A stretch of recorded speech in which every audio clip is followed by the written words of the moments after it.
Je suis Essonim Luca Pauline. Je suis agripreneur.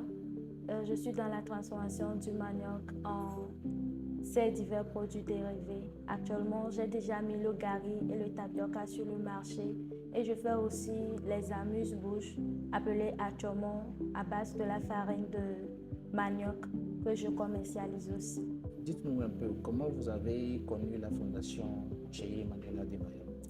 J'ai connu la fondation chez Emmanuel Adebayor depuis décembre 2023 où j'avais vu sur les réseaux sociaux, on a lancé un appel à candidature pour soutenir les jeunes dans le domaine d'entrepreneuriat. Et vu que je pensais déjà me lancer dans ce domaine et particulièrement dans la transformation du manioc, dès que j'ai vu l'opportunité, j'ai postulé et Dieu merci, j'ai été retenue.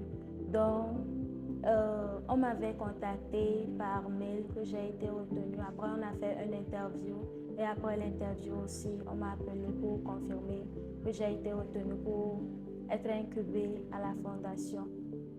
Dites-nous un peu comment ça s'est passé les 3 mois de formation et ça s'est déroulé où?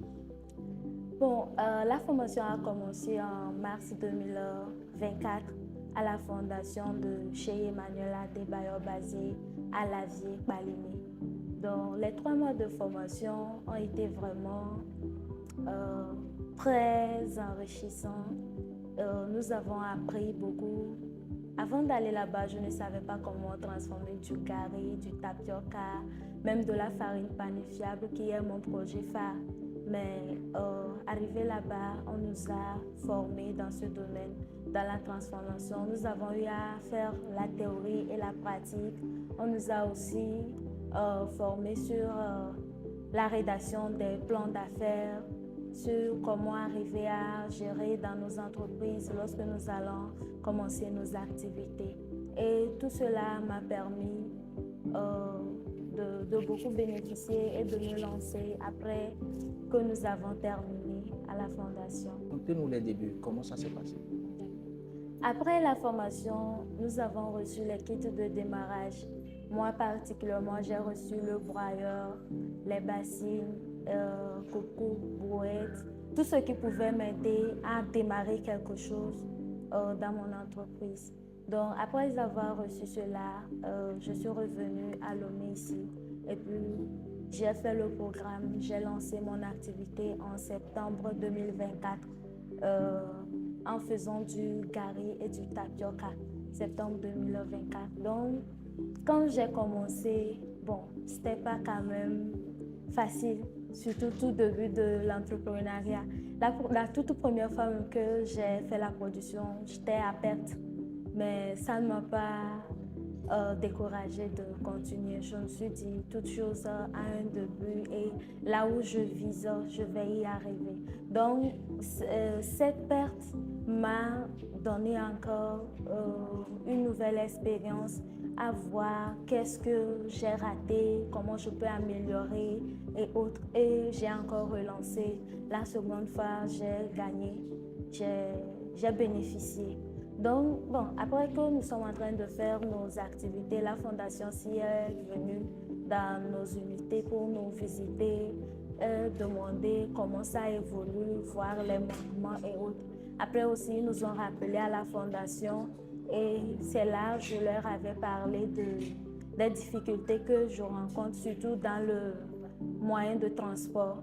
Parce que les coûts du transport, quand on finit la production, le coût du transport est plus élevé que les autres coûts. Donc, je leur avais soumis cette partie que vraiment, c'est un très grand problème pour mon entreprise. Comment vous repérez le manioc? Comment vous l'achetez? Quelles sont les négociations qui sont faites? Est-ce que vous pouvez nous briefer un peu? L'achat de manioc, comment ça se fait? Je discute à la fondation aussi. Il y avait ceux avec qui on a été formés. Il y a un qui fait la production du manioc aussi. Lui, il est basé à Anéron. Donc, de temps en temps, je suis en discussion avec lui. Dès qu'il a le manioc, je prends mes matériels, je me déplace là-bas et puis je transforme là-bas. Maintenant, je reviens. Maintenant, si lui, son manioc fini, il y a aussi d'autres fournisseurs à Afagnan, à Badou, tout ça là. Donc, je les contacte s'ils ont le manioc. Si je vois que la distance n'est pas trop grande de Lomé jusqu'à là où j'ai le manioc, je préfère déplacer le manioc à Lomé ici pour le transformer. Mais si la distance est trop grande, je vais là-bas, je transforme, je finis et puis je reviens.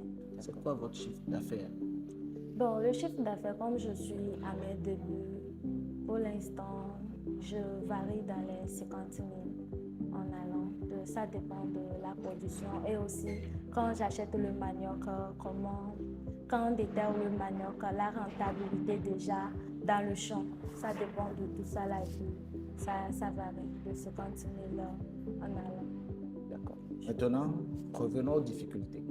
Vous avez parlé des difficultés. Alors, quelles sont les difficultés essentielles en ce qui concerne logistique, au niveau des débouchés, de l'écoulement de vos produits finis? Quelles sont les grandes difficultés que vous avez rencontrées? Les grandes difficultés, c'est au niveau de l'écoulement de mes produits. Bon, moi, j'ai préféré emballer mes produits, les bien étiquetés, bien emballés pour éviter la poussière et tout.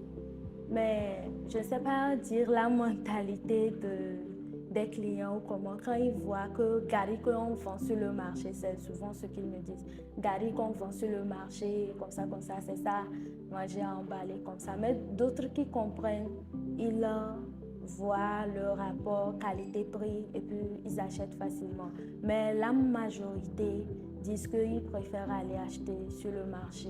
Or, sur le marché, c'est pas trop hygiénique parce qu'on dépose ça à l'air libre, la poussière, les mouches, tout ça là. Donc, au niveau de la clientèle, c'est cette difficulté que je rencontre. Maintenant, en dehors de ça, au niveau de moyens de transport pour transporter facilement mes produits. Maintenant, au niveau de, je ne sais pas, c'est logistique ou comment, la gestion. J'ai besoin vraiment d'une, je ne sais pas, une petite formation encore sur la gestion, comment faire le stock des données, la production, les coûts, tout ça là, au moins faire ce genre de stock. Au niveau aussi de la main-d'œuvre aussi, c'est un peu compliqué. Parfois, tu achètes le manioc pour trouver assez de gens pour t'aider à peler ça. C'est pas du tout facile à trouver des gens. Vu que je suis dans mes débuts et il n'y a pas vraiment assez de fonds pour payer comme il se doit, il y a aussi ce souci de la main-d'œuvre. Aujourd'hui, la Fondation nous offre un tricycle. En fait, depuis la dernière fois quand on m'a appelé, je ne m'y attendais pas. Et quand je me rappelle qu'on m'a donné rendez-vous ce matin de venir prendre le tricycle, c'est comme si j'étais dans un rêve. Mais voilà, aujourd'hui, je suis devant la réalité et ce n'était pas un rêve. Je suis vraiment très contente. Je ne sais pas comment exprimer ma joie, sincèrement. Et ce tricycle va m'aider. Les coûts de transport que je faisais avant, par exemple, pour aller acheter le manioc ou déplacer mes matériels, aller au champ pour faire la transformation, les taximans, ils taxent, ces coûts de transport vont réduire parce que maintenant j'ai mon tricycle, je peux aller n'importe où pour transformer le manioc avec, ou soit je peux déplacer mes matériels et pour aller sur le champ, pour ramener le manioc à l'eau ici pour le transformer et ça va beaucoup réduire le coût de transport et cela va me permettre d'augmenter mon chiffre d'affaires. Revenons un peu sur la partie où vous dites vous allez parfois jusqu'à Badou pour transformer le manioc. Alors dites-nous, pour évaluer, quand vous allez, vos déplacements, vous transformez, vous convoyez le produit fini peut-être à Lomé, ça vous coûte autour de combien? C'est-à-dire le transport aller, le transport retour. Par exemple, pour aller à Badou, transformer le manioc et revenir, le transport avec mes matériels et tout, ça peut me coûter dans les 15 000. Aujourd'hui, j'ai le tricycle, ma joie, Je suis vraiment très contente et j'aimerais dire un sincère merci à la fondation de Cheikh Emmanuel Adebayor, au président de la fondation, M. Cheikh Emmanuel Adebayor, pour de toujours penser à nous, la jeunesse togolaise, et particulièrement à nous qui sont incubés dans sa fondation. Ce tricycle, vraiment, je suis trop contente, je ne saurais pas quoi dire, à part merci. Vraiment que Dieu lui bénisse ainsi que toute la fondation pour que ce début ait une suite continuelle et aussi ceux qui sont aussi nos amis aussi et d'autres personnes, d'autres jeunes qui se lancent dans l'entrepreneuriat puissent aussi en bénéficier comme nous aussi nous en bénéficions. À l'endroit de PNUD, je tiens aussi à leur dire merci pour avoir cru en nous et avoir décidé aussi de pouvoir nous soutenir en partenariat avec la fondation de Cheikh Emmanuel Adebayor. Merci beaucoup au PNUD, aux représentants de PNUD et à toute l'équipe.